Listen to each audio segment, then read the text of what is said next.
บนเครื่องบินโดยสารลำหนึ่งที่กำลังจะบินจากไซบีเรียไปยังมอสโกทันใดนั้นสิ่งที่ไม่มีใครจะคาดคิดก็เกิดขึ้นเมื่อจู่ๆก็มีเสียงผู้โดยสารกรีดร้องด้วยอาการตกใจดังขึ้นมาท่ามกลางความสับสนวุ่นวายของผู้ที่เห็นเหตุการณ์ชายผู้หนึ่งทรุดตัวลงและกำลังส่งเสียงร้องครวญครางด้วยความเจ็บปวดทรมาน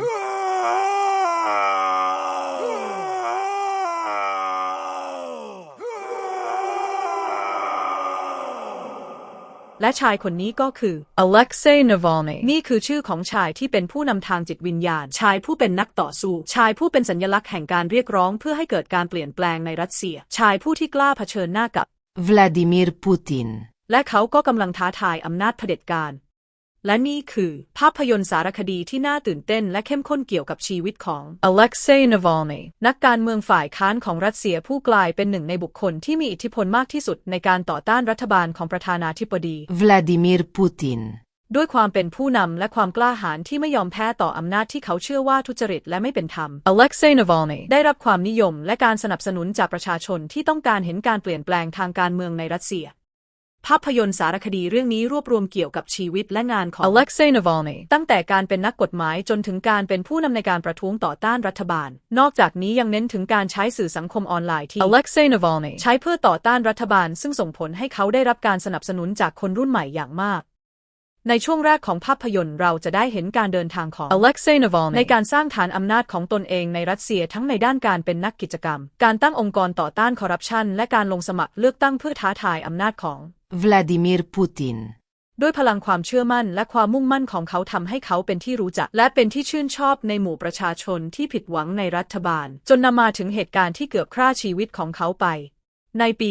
2020 อเล็กเซย์ นาวัลนีต้องเผชิญกับเหตุการณ์ที่เปลี่ยนชีวิตเขาไปตลอดกาลขณะที่เขากำลังเดินทางกลับจากไซบีเรียไปยังมอสโกอเล็กเซย์ นาวัลนีเกิดป่วยหนักบนเครื่องบินและต้องถูกนำส่งโรงพยาบาลในเมืองออมสกด้วยอาการที่คล้ายกับการถูกวางยาพิษในเวลาต่อมาอเล็กเซย์ นาวัลนีถูกส่งตัวไปรักษาต่อที่เยอรมนีและผลการตรวจพิสูจน์ทางการแพทย์ยืนยันว่าเขาถูกวางยาพิษด้วยสารพิษโนวิชอกซึ่งเป็นสารพิษร้ายแรงที่ถูกพัฒนาขึ้นโดยกองทัพโซเวียตในอดีตการพยายามลอบสังหารอเล็กเซย์ นาวัลนีเป็นข่าวใหญ่ไปทั่วโลกทำให้เกิดการประณามรัฐบาลรัสเซียอย่างกว้างขวางหลายประเทศเรียกร้องให้มีการสอบสวนเรื่องนี้อย่างโปร่งใสและเป็นธรรมแต่รัฐบาลรัสเซียกลับปฏิเสธว่าไม่มีส่วนเกี่ยวข้องกับเหตุการณ์นี้โดยที่ภาพยนตร์สารคดีนี้เผยให้เห็นถึงความกล้าหาญและความมุ่งมั่นของอเล็กเซย์ นาวัลนีที่ไม่ยอมแพ้แม้ต้องเผชิญกับอันตรายถึงชีวิตภาพเหตุการณ์ที่อเล็กเซย์ นาวัลนีนอนสลบสลายอยู่บนเตียงโรงพยาบาลและไม่สามารถสื่อสารได้เป็นภาพที่สร้างความสะเทือนใจให้กับผู้ชมแต่ขณะเดียวกันก็เป็นภาพที่สะท้อนถึงความเข้มแข็งภายในจิตใจของเขา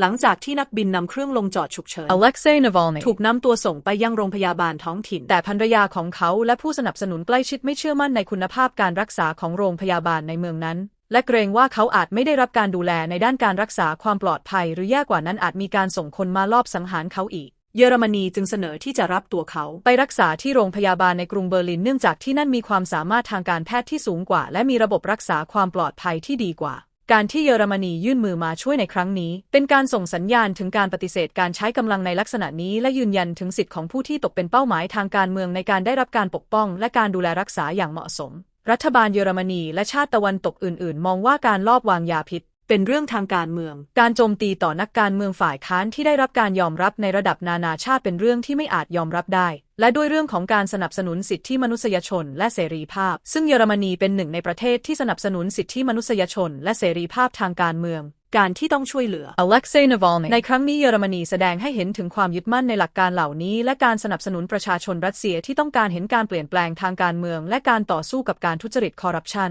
อีกทั้งเยอรมนีและประเทศตะวันตกอื่นๆต้องการแสดงให้เห็นว่าพวกเขาไม่เห็นด้วยกับการละเมิดสิทธิมนุษยชนและการโจมตีต่อนักการเมืองฝ่ายค้านและการช่วยเหลืออเล็กเซย์ นาวัลนีถือเป็นการแสดงออกถึงจุดยืนของพวกเขาในเวทีโลกและช่วยสร้างแรงกดดันต่อรัสเซียให้รับผิดชอบต่อการกระทำดังกล่าวเมื่อเยอรมนีรับตัวอเล็กเซย์ นาวัลนีมารักษาพวกเขาได้ทำการทดสอบทางการแพทย์อย่างละเอียดซึ่งพบว่าอเล็กเซย์ นาวัลนีถูกวางยาพิษด้วยสารเคมีทำลายประสาทสารเคมีนี้เคยถูกใช้ในเหตุการณ์ลอบสังหารครั้งก่อนๆที่เกี่ยวข้องกับรัฐบาลรัสเซียสารพิษดังกล่าวนี้ก็คือโนวิชอกซึ่งเป็นกลุ่มของสารเคมีพิษที่มีความเป็นอันตรายสูงและถูกพัฒนาขึ้นในสหภาพโซเวียตในช่วงทศวรรษ 1970 และ 1980 คำว่า Novichok. ในภาษารัสเซียแปลว่าผู้มาใหม่ซึ่งสะท้อนถึงความตั้งใจที่จะพัฒนาสารพิษรูปแบบใหม่ขึ้นมา โดยจะมีประสิทธิภาพมากกว่าอาวุธเคมีที่มีอยู่เดิมในขณะนั้นสารพิษกลุ่ม Novichok. ถูกออกแบบมาให้มีความเป็นพิษสูงสามารถทำลายระบบประสาทของมนุษย์ได้อย่างรวดเร็ว Novichok. จะรบกวนการทำงานของเอนไซม์ชนิดหนึ่งที่เรียกว่า acetylcholinesterase ซึ่งเป็นเอนไซม์ที่จำเป็นสำหรับการทำงานปกติของระบบประสาทเมื่อเอนไซม์นี้ถูกยับยั้งระบบประสาทจะเกิดความผิดปกติทำให้กล้ามเนื้อหดเกร็งรวมถึงกล้ามเนื้อที่ใช้ในการหายใจซึ่งอาจทำให้ผู้ที่ได้รับสารพิษเกิดอาการหายใจล้มเหลวและเสียชีวิตได้สิ่งที่ทำให้ Novichok. น่ากลัวกว่าสารพิษชนิดอื่นคือมันมีความเป็นพิษสูงมากแม้เพียงปริมาณน้อยนิดก็สามารถทำให้เกิดอันตรายถึงชีวิตได้นอกจากนี้ภายในไม่กี่ชั่วโมงร่องรอยของมันก็จะหายไปมันจึงดูเหมือนกับเป็นการตายโดยธรรมชาติ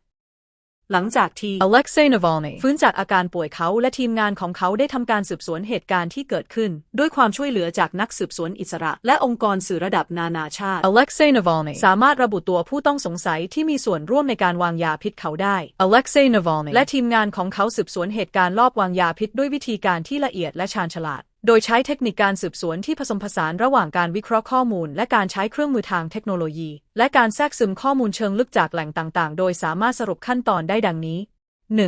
การรวบรวมข้อมูลการเดินทาง Alexei Navalny และทีมงานของเขาเริ่มตรวจสอบข้อมูลการเดินทางของตัวเขาในช่วงเวลาที่เกิดเหตุการณ์โดยพวกเขาใช้ข้อมูลที่หาได้จากแหล่งต่างๆเช่นการตรวจสอบข้อมูลการบินและข้อมูลเกี่ยวกับการจองตั๋วเครื่องบินและข้อมูลการเดินทางของบุคคลที่สงสัยว่าจะมีส่วนเกี่ยวข้องพวกเขาพบว่ามีเจ้าหน้าที่ของรัฐบาลรัสเซียหลายคนเดินทางไปยังเมืองต่างๆที่ Alexei Navalny ได้เดินทางไปในช่วงเวลาใกล้เคียงกันซึ่งชี้ให้เห็นถึงความเป็นไปได้ว่าบุคคลเหล่านี้อาจเกี่ยวข้องกับการลอบวางยาพิษ2. การใช้ข้อมูลจากแหล่งข้อมูลที่รั่วไหล Alexei Navalny และทีมงานได้ใช้ข้อมูลที่ได้จากแหล่งข้อมูลรั่วไหลในตลาดมืดของรัสเซียข้อมูลเหล่านี้รวมถึงรายการการใช้โทรศัพท์และข้อมูลส่วนบุคคลของเจ้าหน้าที่รัฐซึ่งสามารถซื้อได้จากแฮกเกอร์หรือผู้ที่มีข้อมูลเหล่านี้อยู่ในมือโดยพวกเขาใช้ข้อมูลนี้ในการระบุชื่อบุคคลที่ติดต่อกันบ่อยครั้งในช่วงที่เกิดการลอบวางยาพิษ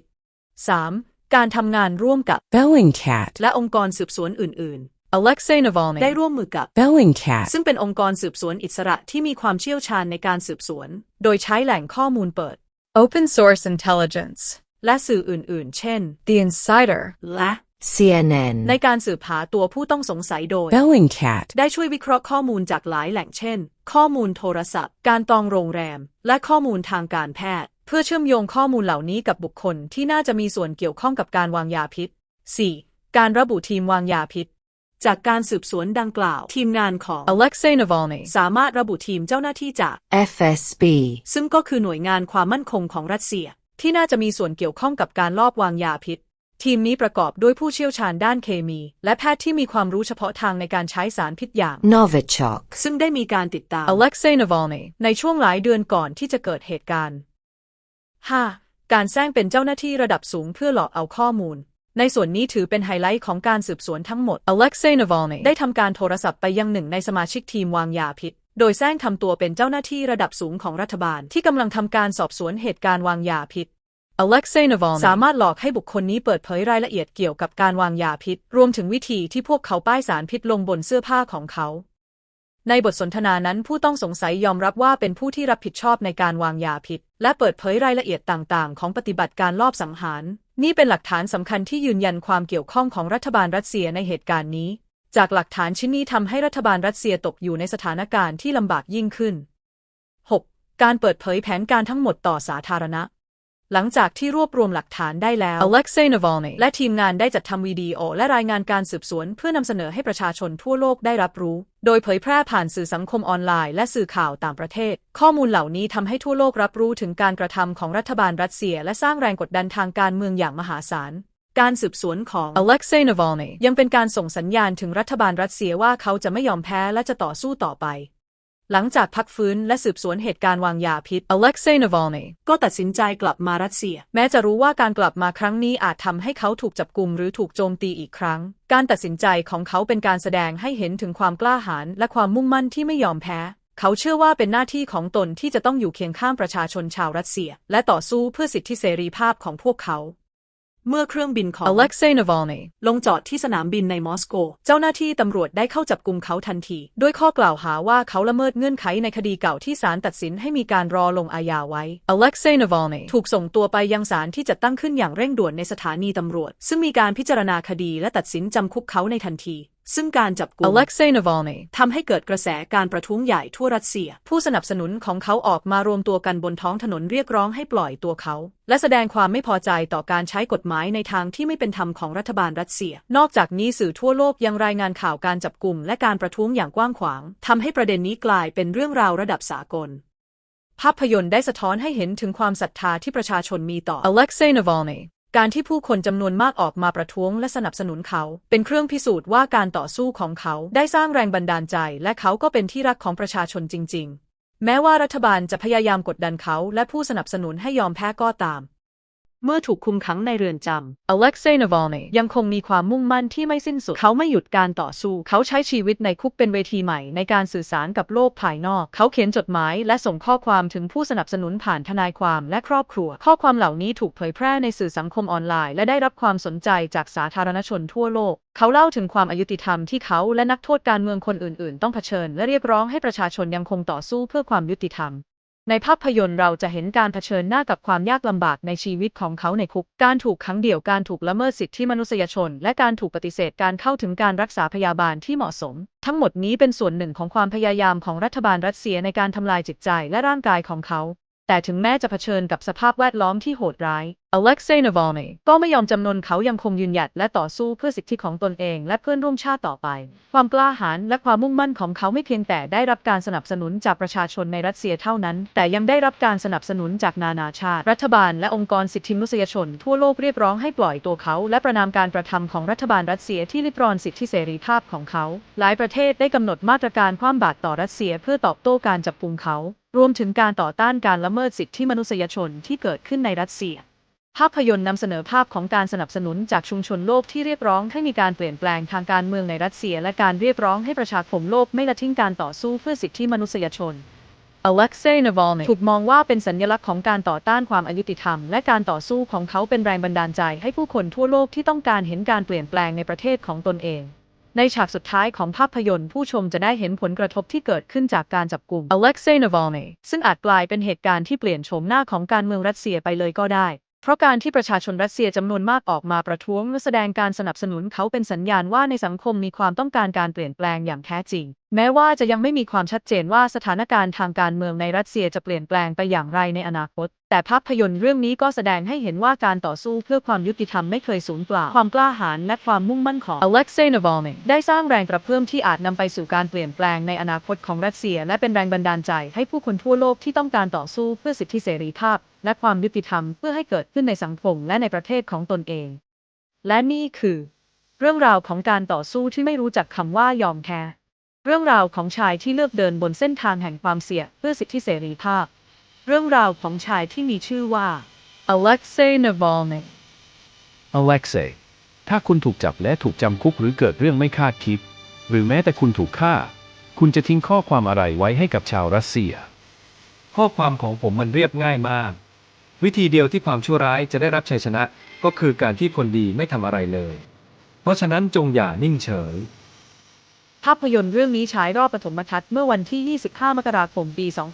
2022 ในเทศกาลภาพยนตร์ Sundance และสามารถคว้ารางวัลออสการ์สาขาภาพยนตร์สารคดียอดเยี่ยมในปี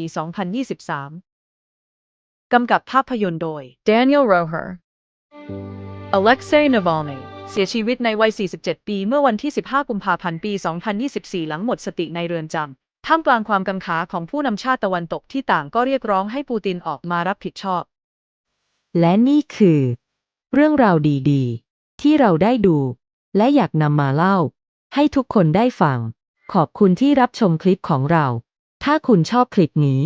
ฝากกดไลค์กด Subscribe กดกระดิ่งและกดแชร์ให้เพื่อนๆของคุณได้ดูด้วยนะ